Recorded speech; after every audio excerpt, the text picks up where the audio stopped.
Hello, everyone, and welcome back. My name is Art Burns. I'm very excited to be here with you on the Showing Up to Life podcast and YouTube channel. It's really a pleasure to be here to talk to you today.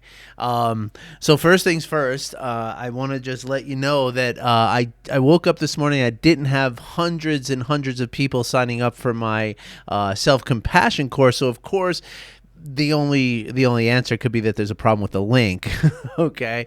But then I actually tested the link, and no, there's no problem with the link. But actually there was something that was going on with it. So if you have tried to register and you were not successful, send me an email, okay? Or try again. I think I fixed it. But send me an email if you had any trouble. And if you haven't signed up yet, well, there it is. I will put a link in the description to the registration link to register for the course. Okay, a link to the landing page where you can register and pay for the course. All right. So now that we've gotten that out of the way, I hope you all are meeting the day with kindness and compassion and presence and acceptance. And really, most of all, curiosity, right? Because as I tell you here all the time, it's really, curiosity is an opening process, right? Curiosity, when we ask questions, we're opening something, right? But when we make statements, we're closing things down, right? We're either expanding a potential with something like curiosity or asking questions and being inquisitive, or we're closing down potential by assuming things or kind of leading with the answers before the questions kind of thing. And so I hope that you're able to today and every day in your moment-to-moment experience, I hope that you're able to find a way to be curious about what's happening inside and around you and all the time, because this is a really, really powerful aspect to this work that we do here, and a really powerful tool that helps you to ground into the present moment, right? Because the other thing that curiosity is really, it kind of comes back to the present moment, right? Because you're curious now, right? You're not saying, oh, I'm going to be curious about that thing that's going to happen next week or something like that, right? No, we don't do that. We're curious in the moment, just like we're compassionate and kind in the moment. You'll notice that most of the positive emotions and most of the positive sort of aspects of our mind are the things that happen in the present moment, and most of the negative aspects, and that's not to say, oh my gosh, what was that?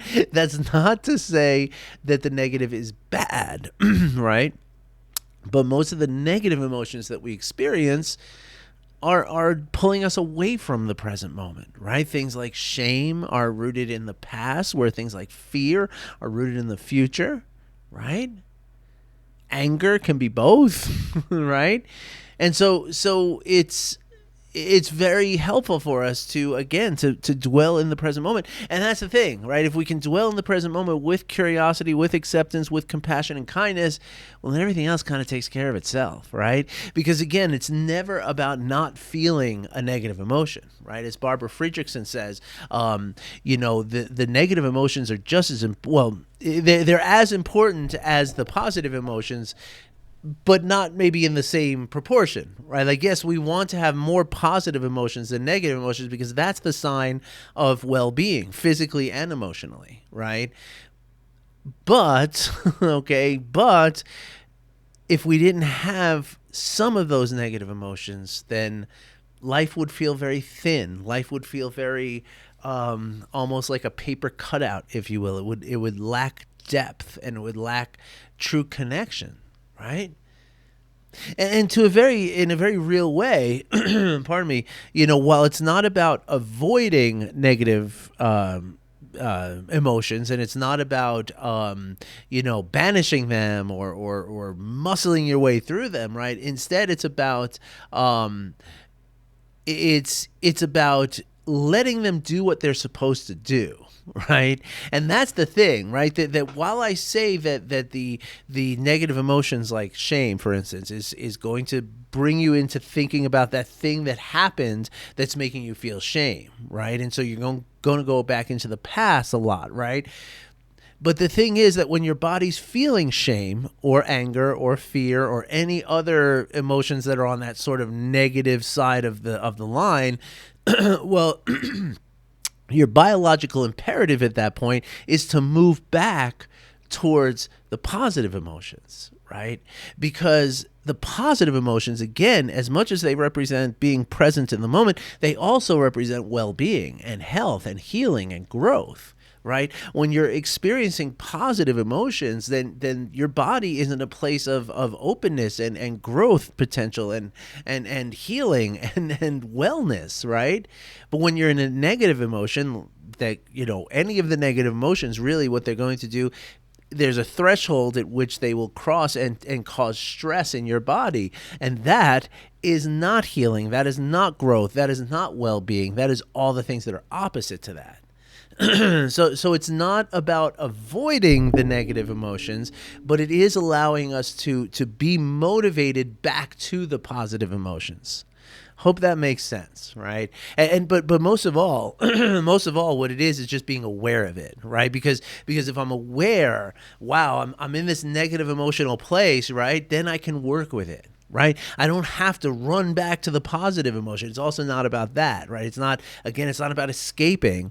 It's about, okay, what is this negative emotion trying to get me to do? Right? Like if I'm feeling shame, it's getting me to do what? Right? If I'm feeling anger, that's getting me to do what? And anger is getting me to act, right? Shame is getting me to withdraw, right? Fear is getting me to hide. These are all different. I mean, you could look this up. I mean, this is, there's actually a term for this that I just learned this morning as I was finishing Kristen Neff's book on self-compassion, and she talks about, just open right to the right page. Look at that. Emotion. The evolutionary purpose of negative emotions is to spur actions that will help us survive, eliciting powerful urges known as specific action tendencies. Anger, for instance, creates the urge to attack. Fear, the urge to escape. Shame, the urge to hide. Isn't that what I said? And so on. And so, so that's right from the PhD's mouth, right? Or at least from her word processor that got through her editor. I don't know if it's even her words. That's how convoluted life can be, right? But again, being aware of all that helps me, right? So again, it's not about, hiding or escaping from those negative emotions, but allowing them to feel, okay, I'm feeling this shame, so it's making me want to hide, but is that appropriate, right? Like if I can hold that in my conscious and non-judging awareness, now I can see like, okay, this feeling of shame and wanting to hide might have served me at some point. It might have served me very well at some point, but here in my office, it's not serving me, right? Like and that awareness allows me then to work with that, right? And that's why all of this practice is really all about just cultivating awareness, because anything you want to change, anything, whether it's changing a flat tire or changing your emotional responses to situations in your life, you got to become aware, right? Like you can't change the tire if you don't know it's flat, right? Like how many times you come out in the morning and when you're on your way to work, I mean, obviously it doesn't happen a lot, but maybe you come out in the morning, you see your flat tire and you think, oh, darn it, if I had only known about this last night, right? If you had been aware of it sooner, you could have avoided this conflict of having to change a tire as you're late for work. You could have done it last night, right? And that brings me to the whole point today. And I didn't purposely drag my feet here, but I'm not sorry that I've taken so long to talk about the emotions the way I have, because it's valuable information. But also, it's really kind of a quick point that I want to make that's in the remainder of this segment. And I say that now, of course, but I'll bet you $10 I'll run over, So anyway, what I wanted to talk about was exactly, as I just said, right, that it's all about, let me back up again. So one of the things that I hear so often in as I'm teaching people mindfulness and compassion practices, and teaching them about emotional intelligence, and teaching them about the way the brain works and all that stuff. And this is all stuff we're going to cover in the self-compassion course that starts next Saturday, a week from today, actually almost to the minute, because I'm recording this at like 2:30. Yeah, so about half an hour ago, the class would have started. But anyway, will have started. Anyway, the idea is, and the thing that I hear so often when I'm teaching these practices is, gosh, Art, that seems too simple to be effective. Are you sure this is going to work? I mean, I like, if I had $10 every time I heard that, I don't know, I'd have like a couple $100, I mean, maybe $500, something like that, because I've heard it over and over and over and over, right? And my answer to them, my answer to anybody who says that, is very simple. That, yes, what we say in this work is that it's simple, but it's not easy. And that usually gets people, oh, okay, I get that. Yeah, okay, that I can understand. And so the other day I was actually riding my bike and thinking about this, and I was trying to kind of come up with a conciliant idea about how, simplicity, right? Like the sort of beauty of simplicity, because that's the thing, right? When we break things down to their most prime level, right? That's when we're most, we have the most power over those things, right? It's like the more simple something is, the more easy it is to work with, the more straightforward it is, the more intuitive it can be, right? When things get complicated, that's when we have trouble understanding. We might do something that causes a problem that we didn't expect, right? Simplicity is clean. Simplicity is neat, right? Not just neat as in like a tidy room, but it's neato, because you can, to be simple, there's a real beauty in that. Now, that's the thing though. Simplicity doesn't mean, it means simple, but within that simplicity, we can have complexity, right? And that's what I was thinking about on my bike ride the other night. As I mentioned to you yesterday, I think on Thursday of this week, I was in a class with Dan Siegel, Dr. Dan Siegel, world-renowned psychologist, researcher, medical doctor, the whole thing, author, best-selling author, really like on my, he's like my nerd crush. Like, I love the guy, and I got to read a poem with him, which was just absolutely just beautiful.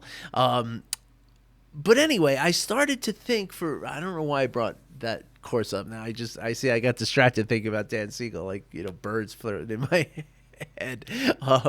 But anyway, I was on my bicycle. Oh, that's what it was.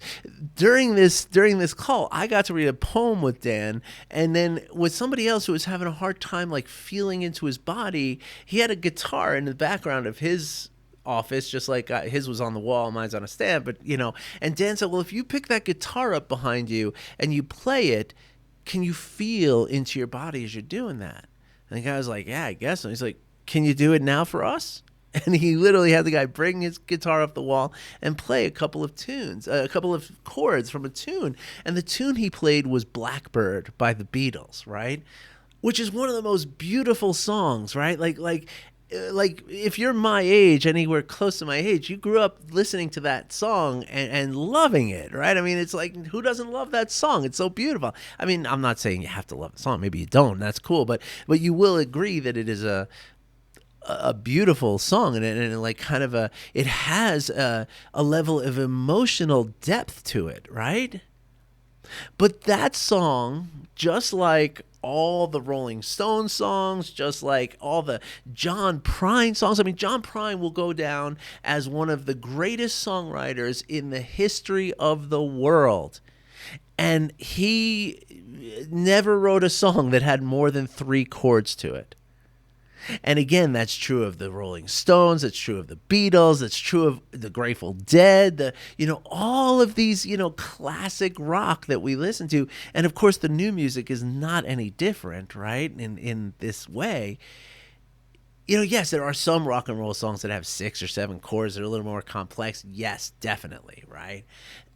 But the thing is that rock and roll alone The beauty of rock and roll is that it is simple and that anybody can do it, right? You don't have to study for 20 years like a classical musician needs to do to be able to really excel. Like, you can play great rock and roll in a matter of months, right? Because it's simple.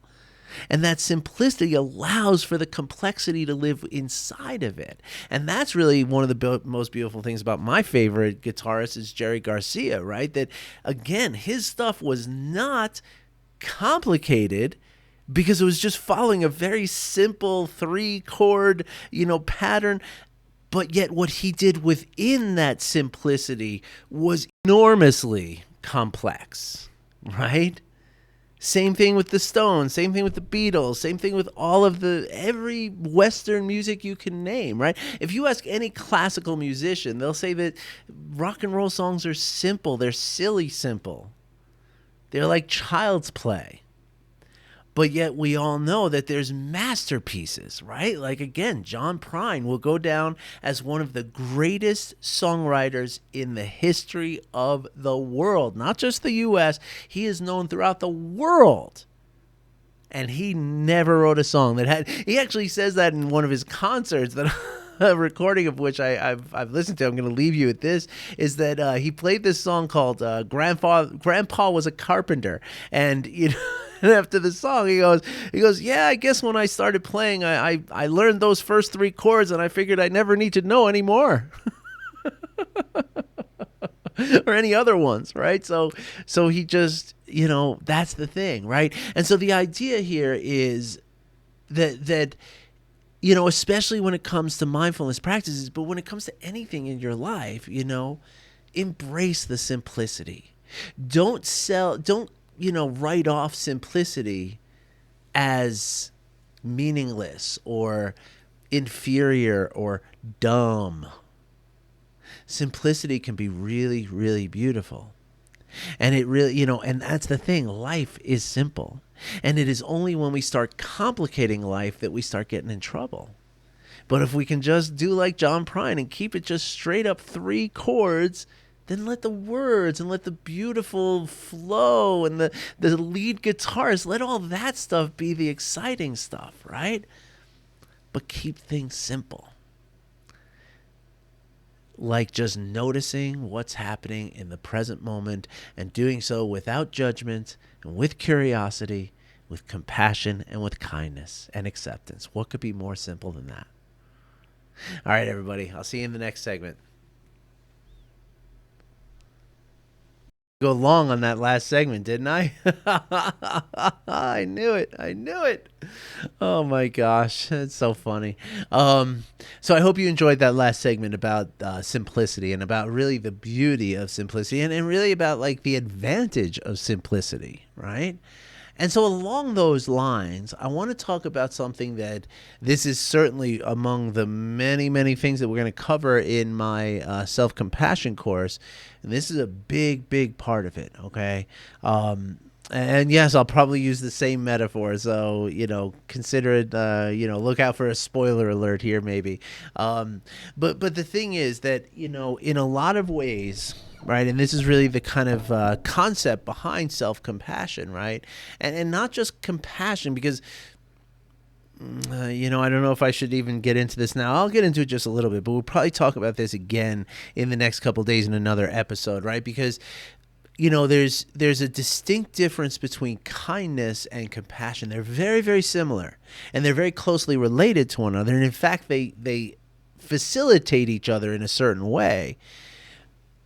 But it's helpful to understand the difference too, right? It's helpful to understand that kindness, and just as a very basic thing, and we'll get further into this another time, but kindness is something that we can show to everyone, right? Like anytime, anyone, or anything even, right? And to be specific, like I have a client who, I think I mentioned this to you the other day, that he goes through his life, being kind to the objects in his life.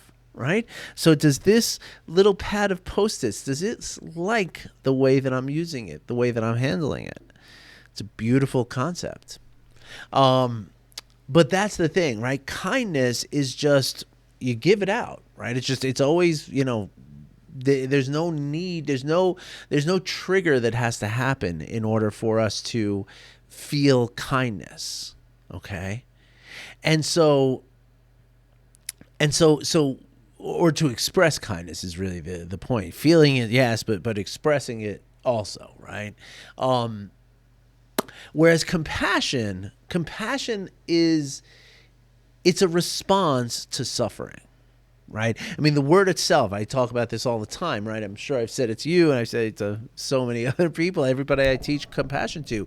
This comes up, that the very word compassion comes from the Latin cum pare, C-U-M, new word P-A-R-E, right? Which is the meaning of which is to suffer with, right? So compassion, again, it's a response to suffering. So therefore, it requires, in order for us to feel compassion to somebody or something, it requires that there be suffering present in that person or thing. That doesn't have to be so for kindness, right? Kindness is just something we do no matter whether somebody's suffering or not, right? And that's where kindness is kind of an attitude that we can lead with, right? We can lead ourselves, just like, hey, all things being equal, I'm going to be kind all the time.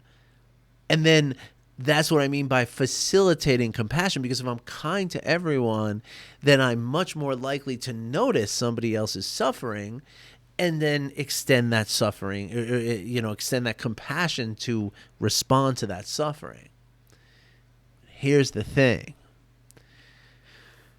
Most people will consider themselves kind, or, I think most people think they're kind, but maybe it's more that they're nice. And there's a difference, right? But let's not get too caught up on that just right now either, okay? The point that I'm making is beyond that, and we'll talk about that also in another time, because I think most people feel like, well, I'm a nice guy, so it's almost like it's a cop-out, right? Like, hey, I'm nice to people, right? But are you kind, right? There's a difference, okay? Because nice is kind of like, that's just how you, kind of the words you use, the actions you take, whereas kindness is something that is, again, it's an attitude that comes from deep within us, that just flows, right? It's not, because also people who are nice oftentimes will, they'll draw a line. If somebody's not nice to them, they're not nice to that person anymore, right? And so that's where it gets a little tricky. Again, we'll go into that in detail in another time.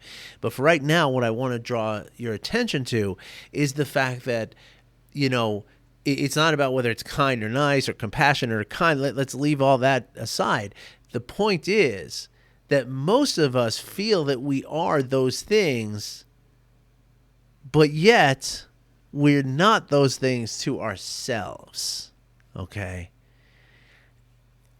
And there's lots of reasons for that, right? There's whole books written about why that is, right? But the important thing is to understand not so much why it is that exists, but why, how it is that we can change it, and why it is that we would want to change it. Okay, because this is a very, very important lesson here, right? Because, I often use the scenario, like, imagine you're walking through a mall, it's not really crowded, and, it's like middle of the week, in the middle of the day, it's like almost empty, the mall, but there is one person walking towards you, and she's carrying a couple of bags, and, if it wasn't so empty, you would barely notice this person. Like, there's nothing special about her at all, right? And as you're about to cross each other's paths, so, she's walking towards you, you're walking towards her, and about 10, 15 feet before you cross paths, all of a sudden this woman steps in a puddle of melted frozen yogurt, and she takes a digger. She goes right down, her bags go flying, she may even bloody her nose a little bit. In that moment, even people who don't consider themselves nice or kind or compassionate, in that moment, most of us, almost all of us, 99% of us, will stop what we're doing. We will bend down. We will first, because we're mammals, most likely we're likely to put a hand on that person, right? Let them know we're there. That's how we communicate with each other. It's not just words. It's not just non-visual communication. It's also our touch. As mammals, that's what we do. Same with our dogs. That's why dogs like to curl up with you. They want to feel you, right? And same with cats, right? They want to feel your body. That's important to mammals. And it's important to you. And you have this ancient instinct that will be, without you even knowing, you'll probably put your hand on this person and say, hey, it's okay. I'm here for you. Are you okay? Do you need help? What can I do for you? Right? That's compassion, right? You're noticing their suffering and you're offering some way to relieve that suffering. Okay. Now, in this little thought experiment, I will then say, okay, so we're good with that, right? We're going to offer compassion to the poor woman who fell in front of us. Now, let's pretend that there was no woman there in the mall, but instead it was you walking all along, except there's still somebody passing you. Or let's say, yeah, same scenario, same woman, same you, but instead of the woman stepping in the frozen yogurt and falling, you stepped in the frozen yogurt and you fell. Okay? At that moment, right? Instead of consoling yourself and say, oh my gosh, are you okay? I'm here for you. You're more likely to figuratively in your head stand over your body on the floor there with your hands on your hips saying like, oh my gosh, are you that stupid? How could you be so dumb? How could you not see that? What is wrong with you? You should be ashamed of yourself. I can't even believe you're doing this. That's the way we treat ourselves, right? And now again, there's a lot of reasons for this, right? One of the most prominent reasons is that we've, especially in our culture, we're kind of made to believe that being kind to ourselves and being nice to ourselves and showing ourselves compassion is going to somehow impede our progress in some level. And that being hard on ourselves is going to actually get us to learn the lessons somehow more. I mean, first of all, research shows plainly and unambiguously that is just BS. I mean, that just is not true, right? But secondly, and we're going to talk about this a lot in my course over the next 8 weeks, is that when you do that, when you're beating yourself up over that, right, you're again, just like we said in the last segment, right, you're creating negative emotions, which are going to create negative, stress effects in your body. You're going to go into distress, and first of all, you're not going to learn anything in that place of distress. You're going to just look to survive, so you're not going to, you're not going to be able to manage it. And then when you get out of it, you're more likely to then have other issues throughout your day. And so the key then is to take care of ourselves in the same way that we would take care of someone else. And I'm reminded, as Dr. Neff says in her book, and this is something I say a lot to people, I haven't said it in a while, and that's why I'm really grateful for the reminder, Dr. Neff. If you go on an airplane, right, one of the first things they tell you on the airplane is, if we get into trouble and you see that oxygen mask pop down, again, part of our instinct is to, hey, I got to help the person next to me first, right? Especially if it's one of my children, right? Like, I got to take care of my kid first. Like, are you kidding me? I would never think of myself before my child. But guess what? If you don't put that oxygen mask on yourself, then while you're trying to struggle to get that mask on your child, you might pass out from lack of oxygen. And if you pass out from lack of oxygen, then you are not able to help your child. So even though it might seem selfish and it might seem indulgent for us to show ourselves kindness and compassion, what it really does is that kindness and compassion we show to ourselves enables us to bring kindness and compassion out to the rest of the world. Again, it's very simple. All right, everybody. I hope you enjoyed that. I hope it helps. I hope you get some information, and I hope I see some of you sign up for my course starting next weekend, because I'm really excited about this course. I mean, this is going to be like one of the best ones I've ever done. I can feel it. It might be the best I've ever done. Y'all know, many of you on my list know that I did some stress seminars way back when, and the programs that came out of that have all been amazing. But this, I am fired up. I really cannot. I can't even explain to you how excited I am about it. So I hope I get you excited too over the next few days, and I hope I get to see some of you, because I'd love to also meet you. I'd love to see what you look like, and kind of put a face to the name, and most of all, though, I would love to help you. I would love to help you to understand and to cultivate the most amazing, beautiful, thing that is self-compassion. It really is that amazing. All right, everybody. Thanks for watching. Thanks for listening. I'll be back in tomorrow. Have a great day.